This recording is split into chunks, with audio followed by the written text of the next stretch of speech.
Hello, my dear students. I am Poonam, your social science teacher from Raj International School. Student, as you already know that we have covered the part 1 of the chapter for air from geography. Today, I am going to make you comfortable with the rest of the concept of chapter 4 air, and we will conclude this chapter in this lecture only. Okay, come with me. Weather and climate, these two things we generally interrelate with each other. ठीक है, ये weather और climate को हम बहुत सारे time पे एक दूसरे के साथ मिक्सअप कर देते हैं, है ना, बट ये बहुत ही ज्यादा डिफरेंट थिंग है. आप देखते होंगे most of you may be fan of cricket. What a sunny day, है ना, व्हाट अ रेनी डे, वो लोग कमेंटेटर बोलते हैं ना, तो weather it means that particular point of time पे वेदर कैसा था. जैसे आजकल गर्मी कितनी हो रही है, in December it may be something different. ठीक है, तो weather is day to day change in temperature of a particular region of a particular place. ठीक है, डे टू डे आपका चेंज होता है, चाहे आप दिल्ली का हो, चाहे हरियाणा का हो, चाहे मुंबई का हो, हर जगह एमपी का हो, हर जगह डे टू डे चेंज रहता है टेम्परेचर में. ठीक है, climate, when we talk about climate it's tell you कि over the time span of 30 years की वहां की एनवायरमेंटल कंडीशंस कैसे रही होंगी, उस बेसिस पे हुई उसका क्लाइमेट बनता है. मीन्स जो लंबे टाइम तक टेम्परेचर बरकरार रहे वही उस जगह का क्लाइमेट कहलाता है.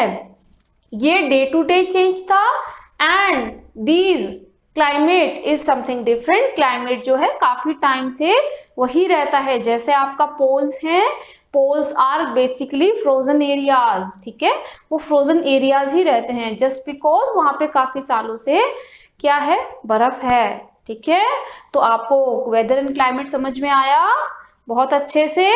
ठीक है, weather and climate day to day, not day to day change. ठीक है, over a time span of years climate रहता है, डे टू डे आपका वेदर चेंज होता है.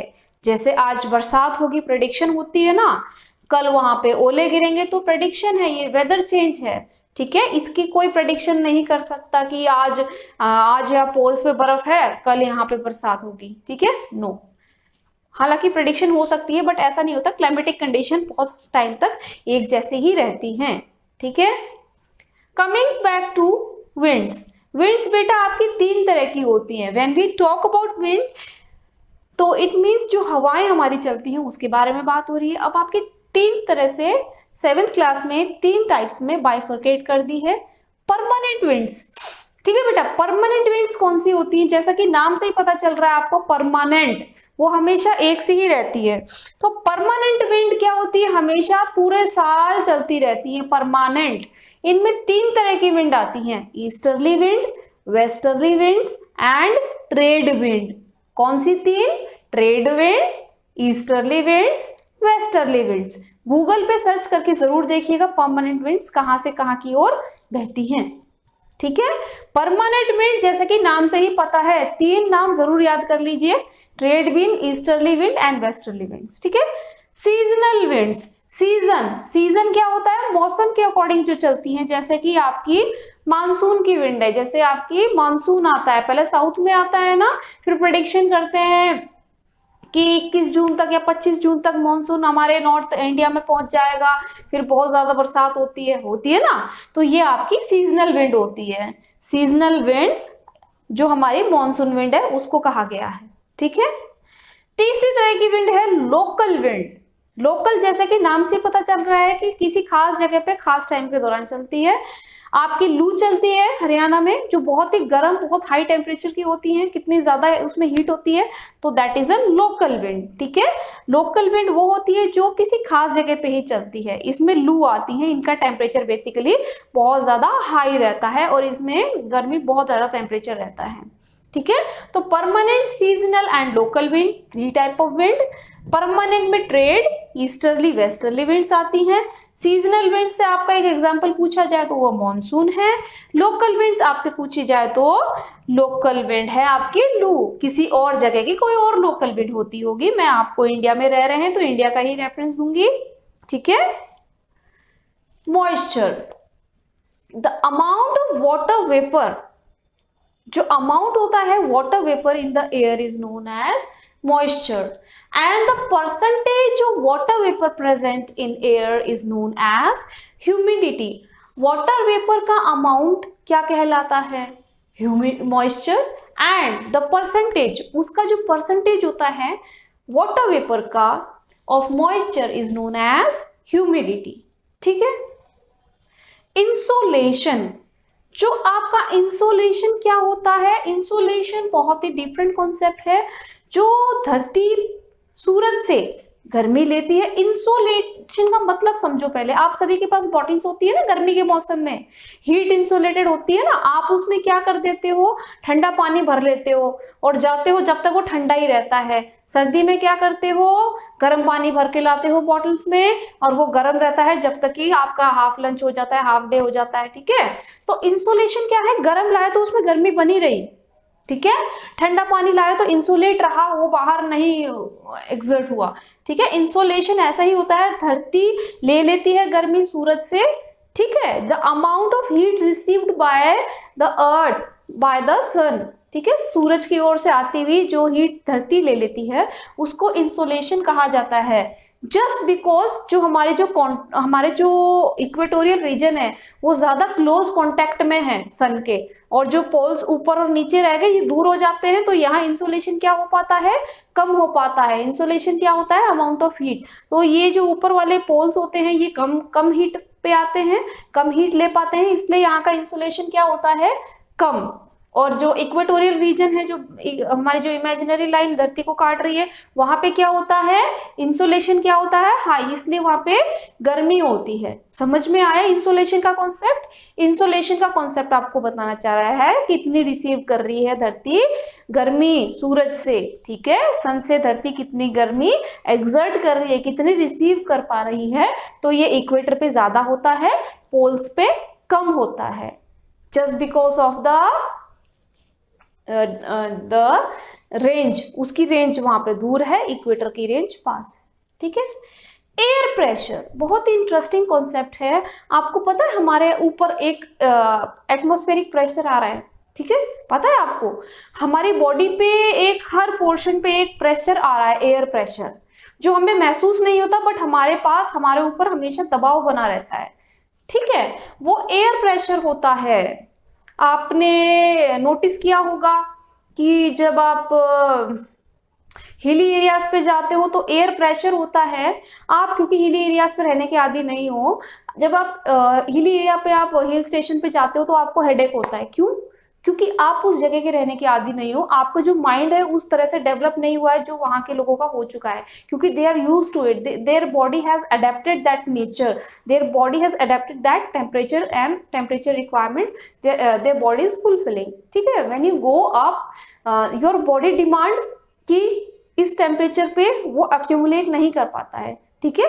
उस हाई डिग्री पे, उस हाई ऑल्टीट्यूड पे वो आपको अंदर से भी एक प्रेशर आता है। ठीक है। बॉडी भी अंदर से भी तो प्रेशर हो रहा है ना, तो उस वजह से आपको हेडेक होता है।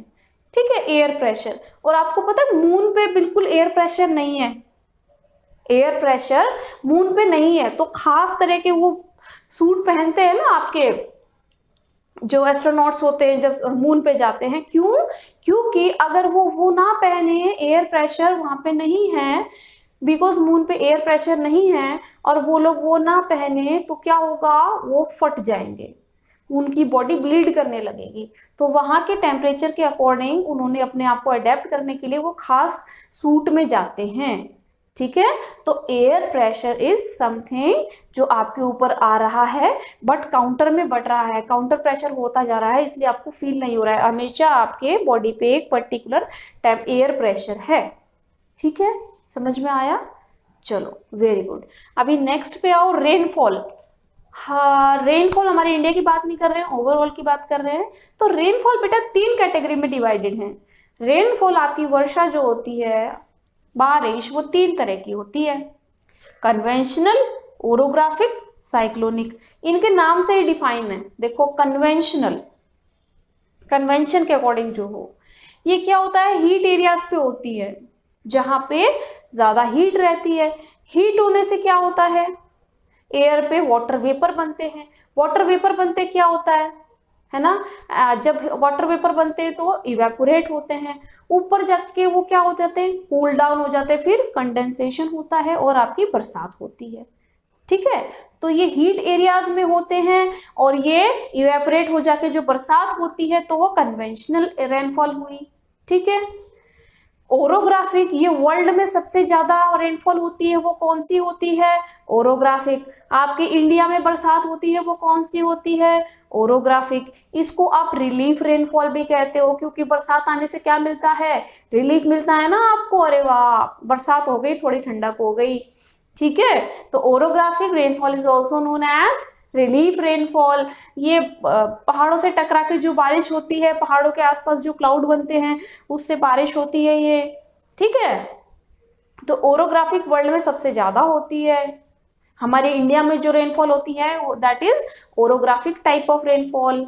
ठीक है, साइक्लोनिक, साइक्लोन से जो हो, तो साइक्लोन में क्या होता है, ठंडी और गर्म हवा आपस में टकराती हैं, उससे एक एयर प्रेशर क्रिएट होता है। एयर प्रेशर क्रिएट होने से क्या होता है, जो आपके समुद्र का पानी है वो उठ जाता है और उठ के बहने लगता है बरसात के रूप में। तो जो गर्म और ठंडी हवा के होने से जो बरसात हो दैट इज साइक्लोनिक रेनफॉल। और ये बहुत ही डरावनी रेनफॉल होती है, इतनी गर्जना के साथ होती है, थंडरस्टॉर्म होता है बहुत ज्यादा और बहुत भारी, जिसको कहते हैं मूसलाधार बारिश होती है, चक्रवाती बारिश आती है ना कोस्टल एरियाज में, that is because of cold and hot winds, the combination of cold and hot winds, इसकी वजह से होती है। ठीक है, तो आज आपने दोबारा से रिकैप करते हैं, चलिए। वेदर और क्लाइमेट पढ़ा है। वेदर क्या होता है, day to day change in temperature. ठीक है, आज अभी कैसा टेम्परेचर है, कल का कैसा होगा, डे टू डे हो गया ना, तो दैट इज वेदर।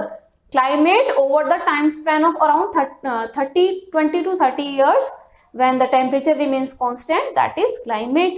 ठीक है, तीन तरह की आपने विंड्स पढ़ी थी। परमानेंट में आपको मैंने तीन बताई थी, trade wind, easterly wind and westerly winds. ठीक है, सीजनल विंड आपकी मानसून विंड मैंने बताई थी। लोकल विंड मैंने आपको बताई थी जो आपके लोकल हरियाणा में चलती है, दैट इज लू।